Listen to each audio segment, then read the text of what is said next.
February 12, 1945, somewhere outside Aachen, western Germany.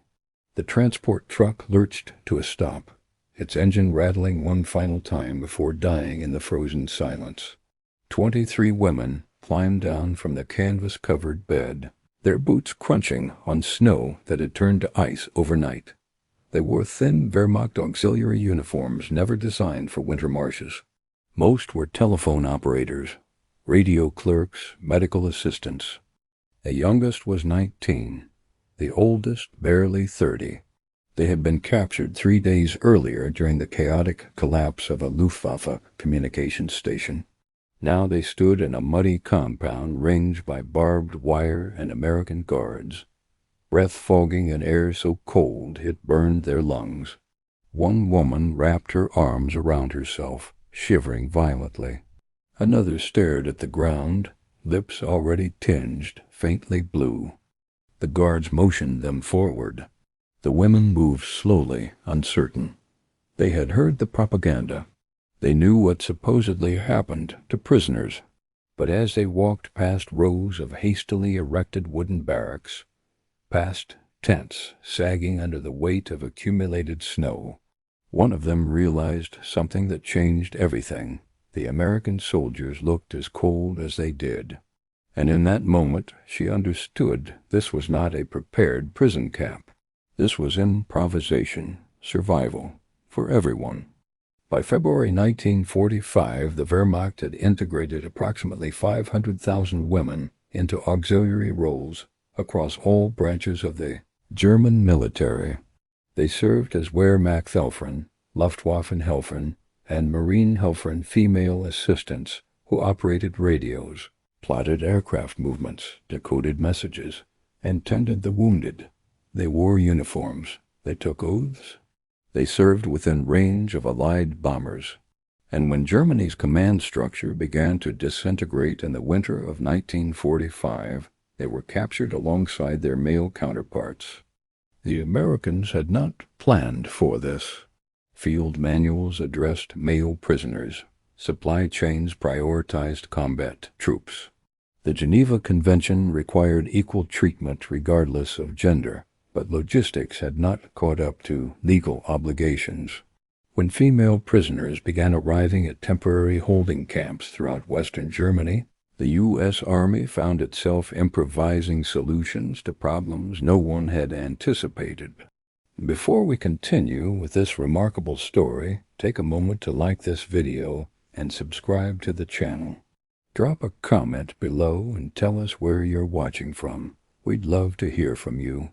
Your support helps us bring these forgotten stories of World War II back to life. The camp outside Aachen was one of dozens established hastily as American forces pushed deeper into German territory.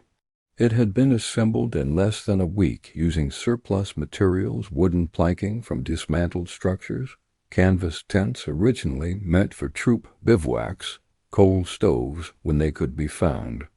The perimeter was secure. The roll call procedures were functional, but the camp was not warm. It was barely adequate in autumn. In February, it was a proving ground for endurance. The women were led to a barracks at the far end of the compound. Inside, the temperature felt only marginally warmer than outside. Gaps between wall planks let in drafts that moved constantly, stirring the stale air. Wooden bunks lined both walls, each equipped with a single thin blanket and a straw-filled mattress that crackled when touched. No pillows, no extra layers. The coal stove in the center of the room held only embers, barely glowing. A young American corporal stood near the door, clipboard in hand. He was maybe 22, with a Midwestern accent and tired eyes. He attempted to explain the rules in broken German. Most of the women didn't understand. He gestured instead. Morning roll call, meal times, latrines outside. He pointed to the blankets, one per person. Then he left. The door closed. The wind howled. The women looked at each other. One began to cry, quietly. Another sat on a bunk and pulled the blanket around her shoulders. It was too thin. She could feel the cold seeping through immediately. A third woman, a former radio operator named Elsa, moved to the stove and tried to coax more heat from the dying coals. There was no more fuel. She sat back, defeated. Night came early in February. By 1700 hours, the light had faded completely. The temperature plummeted. Frost began forming on the inside walls of the barracks, delicate patterns that would have been beautiful under different circumstances. The women huddled together, 2 or 3 to a bunk, sharing blankets that provided almost no insulation. Their breath came in shallow gasps. Sleep was impossible. Every hour felt longer than the last. By morning, several women could not stand for roll call. One had developed a fever during the night. Another complained of numbness in her fingers that would not go away even when she rubbed them furiously. A third fainted as soon as she tried to walk, collapsing onto the frozen ground. The guards noticed immediately. These were not hardened SS officers.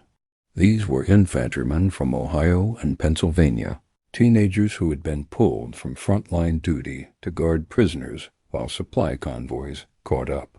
They had slept in foxholes.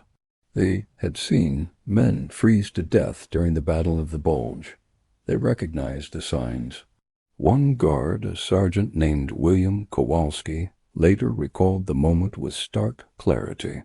He had been standing near the barracks during morning inspection when he saw a young German woman step forward. She was shaking, whether from fear or cold he could not tell. She pointed to her arms, then hugged herself tightly. Her voice cracked when she spoke. "We're frierin'," she said. "We are freezing." Kowalski did not speak German fluently, but he understood. He nodded and walked quickly toward the command tent. Protocol required written requests. Forms had to be submitted. Supplies were allocated based on military necessity, and prisoners ranked low on priority lists. But Kowalski knew what bureaucracy looked like. He also knew what frostbite looked like. He had seen it 2 months earlier in Belgium. He knew how it started. The commanding officer, a lieutenant from Vermont, listened to Kowalski's report and sighed. He checked the supply logs. Winter gear was scarce. Blankets were already distributed. Coal shipments were delayed. There was nothing extra. The lieutenant said what he had to say. Do what you can. What happened next was not ordered. It was not officially sanctioned. It simply began quietly, the way small acts of decency often do in war. That afternoon, guards started returning from their shifts carrying items that did not appear on any inventory list or formal permission of any commanding authority. Blankets arrived first. Heavy wool blankets marked with U.S. Army stamps, far thicker than the threadbare issued ones. No one asked where they came from. They were distributed silently, one by one, handed through the barracks door without ceremony, as if secrecy itself were part of the ritual that night. Then coats appeared. Not standard-issue prisoner coats, but personal ones. Sergeant Kowalski removed his own overcoat and walked into the barracks. He draped it over the shoulders of the woman who had spoken that morning without explanation, hesitation, or any visible concern for himself in that moment of cold weather. She stared at him, confused. He nodded once and left before she could respond. Another guard followed suit.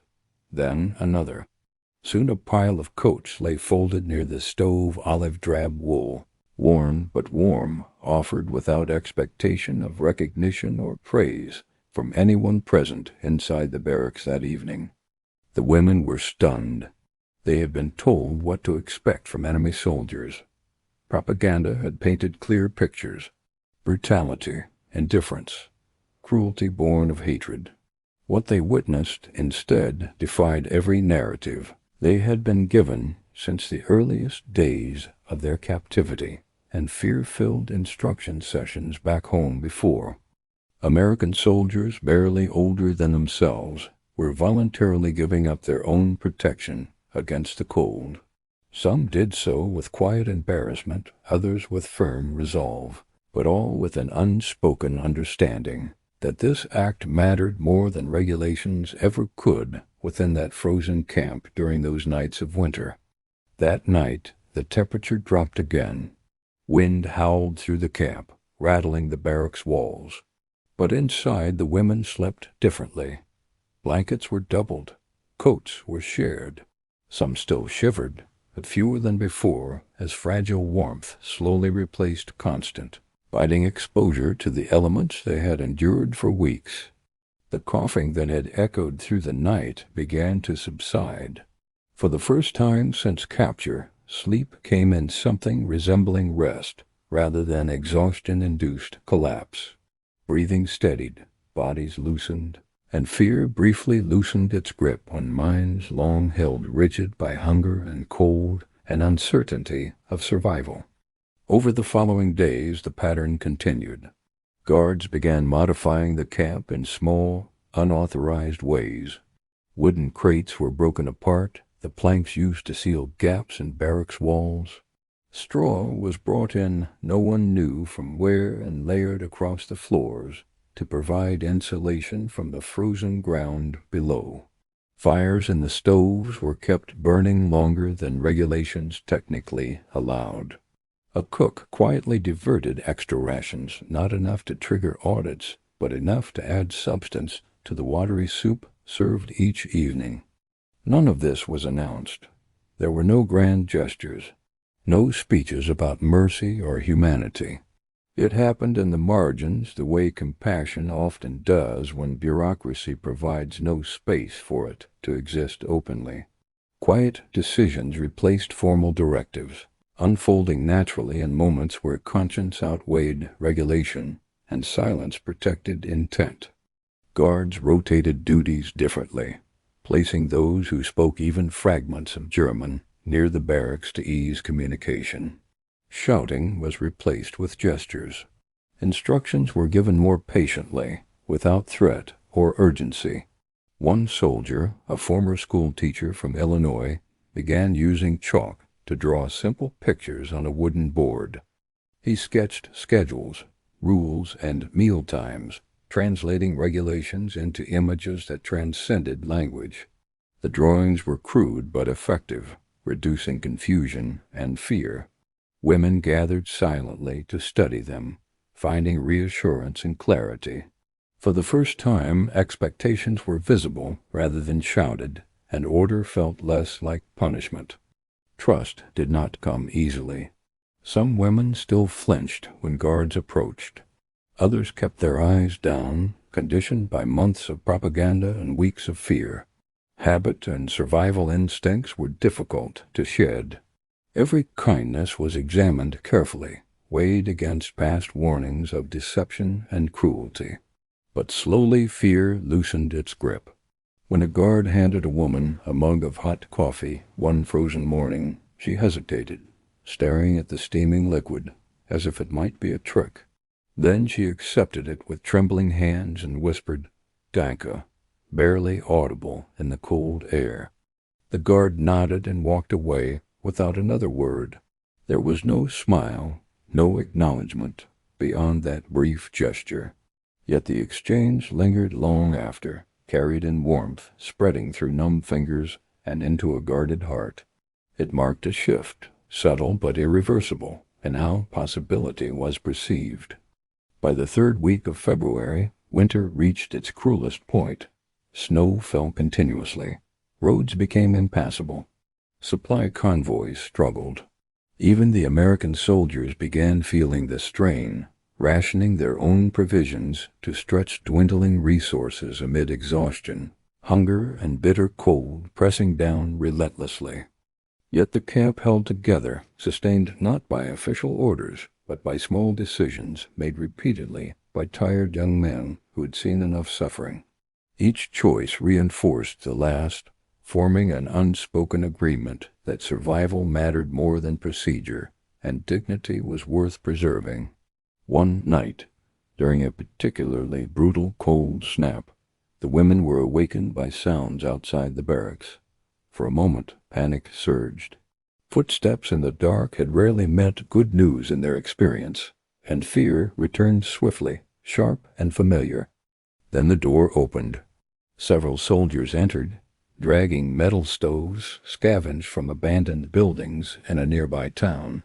They set them up quickly, working without speaking, venting smoke through improvised chimneys fashioned from salvaged tin with practiced urgency. They lit the stoves and adjusted the drafts. Warmth spread slowly, unevenly, but unmistakably. The cold receded inch by inch, replaced by a gentle heat that felt almost unreal. Some of the women began to cry, quietly overwhelmed by kindness they had not believed possible. One later wrote in a diary that the heat from that stove felt like proof that the world had not entirely broken, that humanity still existed even in the midst of war's cruelty, surviving in small acts carried out without witnesses or reward. The Americans never spoke about it afterward. They did not write letters home about saving prisoners from the cold. No commendations were issued, no medals awarded. It was not heroism in the way parades and monuments recognize heroism. It was simply what needed to be done. What could be done when regulations allowed just enough space for decency to slip through. In March, as winter began to loosen its grip and the war entered its final weeks, the camp was dissolved. The women were transferred to larger facilities or released, depending on their status and the shifting chaos of Germany's collapse. On the last morning, as they lined up to board trucks heading west, several women turned back toward the guards. There were no shared words, just nods, small waves, a mutual understanding shaped by weeks of shared hardship and unexpected humanity. Years later, some of those women would tell their family stories about the war, not just about defeat and surrender, not just about fear and propaganda, but about winter, about freezing nights in a camp outside Aachen, about American soldiers who, at a moment when ideology said otherwise, chose decency. They would describe the coats handed over without being asked, the fires kept burning, the coffee shared on frozen mornings, small acts that in aggregate became something larger. War is remembered for its violence, its strategies, its victories and defeats. History books catalog the battles, the casualties, the geopolitical shifts. But sometimes war is remembered for something quieter. A sergeant removing his coat in February cold. A cook diverting rations no one would miss. A stove salvaged from ruins and carried through snow. Choices made not because orders demanded them, but because conscience did. The women who walked out of that camp in March 1945 carried with them a story that did not fit neatly into narratives about enemies and allies. They had been auxiliaries in a regime that committed unthinkable atrocities. They had served a system built on hatred. But they had also been 19, 20, 25 young women who operated radios and tended wounds, who had believed what they were told until the world collapsed around them. And in the chaos of that collapse, they encountered something unexpected. They encountered American soldiers who saw them not as symbols or enemies, but as human beings freezing in inadequate shelter. Soldiers who made choices that regulations did not require and propaganda could not explain.